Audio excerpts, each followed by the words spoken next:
Well, hello there and good evening. I'm Frost PDP. Thank you for joining me as we play Master of Orion 2. I have yet to come up with a name for this series. We're like 5 episodes in, no name. I mean, this might as well just be Master of Orion 2, the playthrough, because I honestly don't know how many people play this game anymore. I think it would be an interesting series for multiplayer, though, don't you? So we have a space crystal. A space crystal. Heisenberg much? And it is coming for our best system, our bread baskets, as well as our factory. I could actually guarantee a victory just about by building a messenger right now, so I'm going to do it, just because it would be nice to have some help. And with that in mind, we hit the turn button and we are attacked. It is better than us. It shoots at us. Now, this is the very first time you're seeing combat in this series. This is our planet. It has a missile base and a fighter garrison, and each building has structure, and as you can see there's a damage bar. Okay, basically the lower the red gets, the worse. Each building can only be destroyed one at a time. So you see how this health bar here, that is probably for the fighter garrison. That would be my guess, but I'm not sure. When you get the bar down to 0, you lose a building. Rinse and repeat. This is that starbase I keep talking about. You see these shields? They're directional. They protect your ships against damage. If it's attacked from this direction, this shield will disappear. The thicker the shield, the better. The blue is your armor. It's hard to see, but that's blue, I promise. The red is your structure. When that's gone, you blow up. The yellow is your systems, like your weapons. Those are important for reasons that should be obvious. And these are my starships, and as you can see, some of them are better protected than others. This is our first vessel. It's got a little level, it's got some experience to it, but it's also unshielded. This thing is brand new. This is our big hitter, and it has plenty of shields. And this is our enemy. It is a space crystal. What does that mean? Well, it's a weird monster. Our job is to kill it. So what's the first thing we're going to do? We're going to scan it. We're going to hit the scan button, we're going to scan it. That's going to tell you what it can do. It has a crystal ray, which we've seen shoot, and it has bioterminators, which are a problem. It's got good beam attack, good beam defense, not really any missile evasion. And it's got 2,500 hit points. That's right, this is almost a role-playing game. So this messenger was designed with interceptors in mind. It's just going to sit back, launch its interceptors, get it in screen so you can see it, and it's going to shoot its one mass driver, its one long-range gun. Is the long-range gun going to do any good? Probably not at this range, but it will be useful. And the interceptors, yeah, nothing. You see these ships? There's 7 of them. Well, there's 7 units. That's 28. There's 4, I guess, in each, right? 7, 14, 21, 28. And these 28 ships are going to go and just deal all kinds of damage to that thing. We're going to do this with this guy as well, because this is all this guy has. Our 2 attack ships are going to move forward. Remember how I talked about arc? You can see how these ships have sort of like a different arc to them. This is pointing this way. We can shoot our mass drivers, and we dealt 27 damage. That's nothing. That's not 18. Yeah, we're in some trouble here.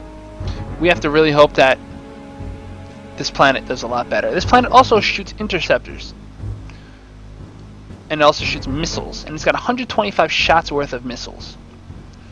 That means it basically never runs out of missiles. It can just keep shooting missiles at a time. And again, you see how these things, the interceptors launch and the missiles are tucked in there. And it doesn't seem like anything's happening. It's because this is turn-based combat. The enemy went first because they have a better initiative, which I couldn't even begin to tell you how initiative's calculated, but it does. Just trust me. And we had our turn. Now we're going to hit done. And we're going to... Oh, forgot our starbase. See, the game will know, like, oh, you forgot to input commands. So you put commands in. We're going to shoot. We're actually going to hit. We're going to launch some missiles, and away we go. So now we're going to hit done. We're going to hit done for every ship. And this thing is dedicated to attacking the planet. That means it's not hitting my ships. It's not weakening my fleet. It might blow up a building, but it gives us time. It gives me time to get my heavier ships in so they can hit more accurately and do more damage. It didn't advance, which is a plus. We're just kind of shooting at range at this point. Yep. Shoot it. Hooray. And it's content to sit back and zap me, which is a big mistake for it. I'm getting close to it now. My ship's like in its grill and just blasting the daylights out of it. It has no armor. I'm actually going to advance this for one reason. The interceptors that I launched have a limited amount of fuel, and they do have to go back to the ship at some point. And the closer it is, the less time it takes to get them back.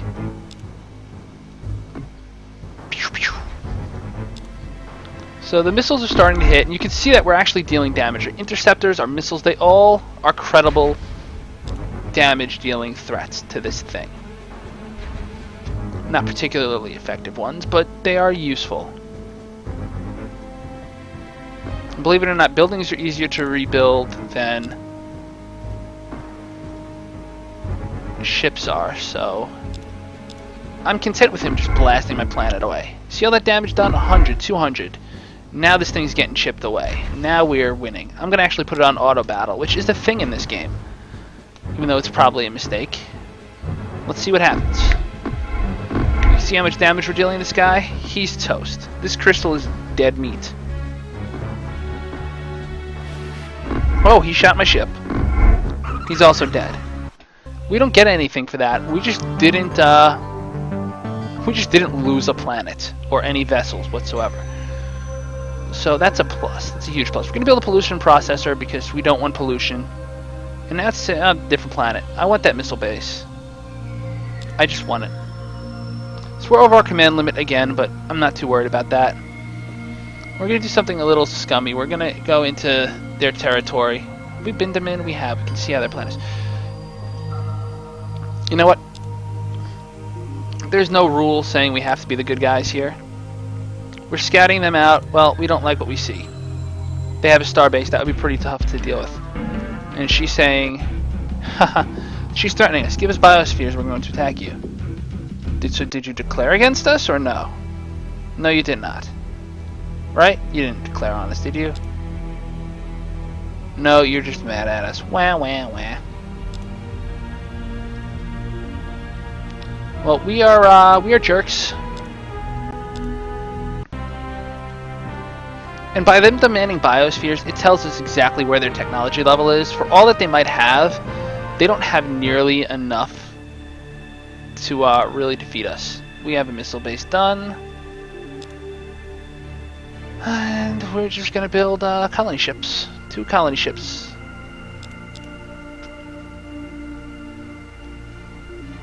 So our little fleet is going to go it's just going to stroll right into this guy's territory. We're going to scout them out in force. And if we like what we see, which we do not. I was going to say we could just blitz declare on them, but we don't like what we see, so we're going right back home. Goodbye. And detente.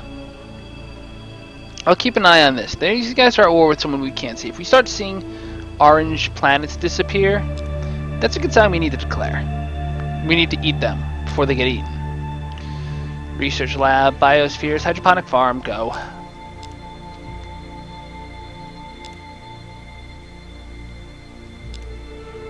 The Cylon and Orion empires are now at war.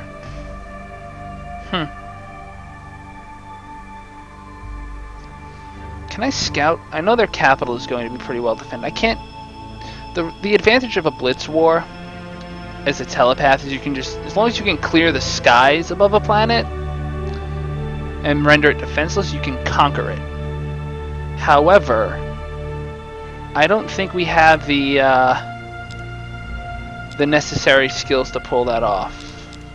Fleet, we are larger than the ant people though. In tech, we're up there, but I don't trust it.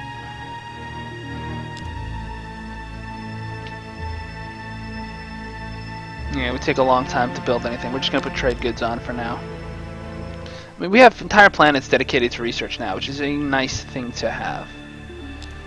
You're done with that. Biospheres, hydroponic farm, starbase, go for it. Just get it up, just in case we ever have to go to war. Science leader who is famous, who's going to bring research lab and auto lab. He's 720 and $8 a turn. He's a researcher and a science leader. 60% research. He would be expensive. He's definitely pricey, but he would be a nice extra leader. And he brings an auto lab, which is a huge technological advance. It's 30 free science per turn. I mean, 3 of them is double what we get now. I think I have to. Yeah, I'm basically paying to get extra tech, but I'm okay with that. Biospheres are almost done here, and I can just drop 23 turns on an auto lab. Maybe not. We can do that. How about Sol? What is Sol up to? I can actually go back to producing things just to produce an auto lab.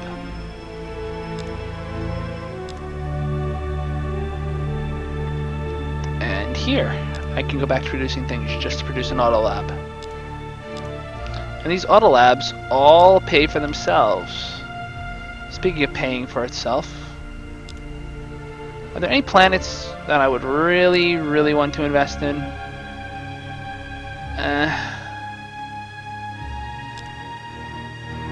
I mean, if we're just sending out random colony ships, sure. Are there any good planets in the systems that are enemies? You know what? That's what I could do.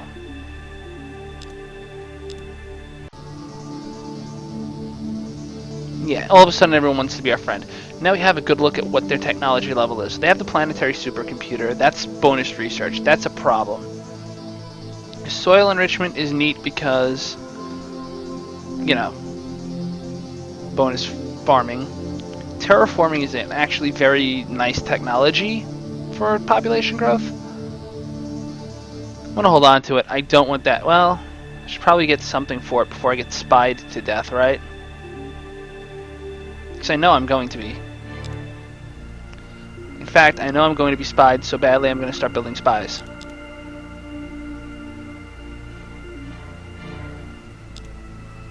And I'm actually going to forget my... that. Yeah, don't care. 30 points, boom, done. Colony ship in this system? Nope, not where I'm going with it. Auto lab, auto lab. Trade goods. Actually, you have so many people sitting around. Research. Speaking of research, no. No, no, no. We're actually going to put our researcher in charge at Sol. Because, I mean, we actually do science there. And Crassus will get assigned to... Gyga said hot, rich, right? 3 rich planets? I mean, I could colonize those. Leaders... he'd be relatively ineffective, but yeah. Sigil produces a hydroponic farm. Good for us. Marine barracks, auto lab. What did I want you doing? Industrial? You're poor, but you can produce food. So produce food. Even though I have a labor leader there, right? Yeah, forget it.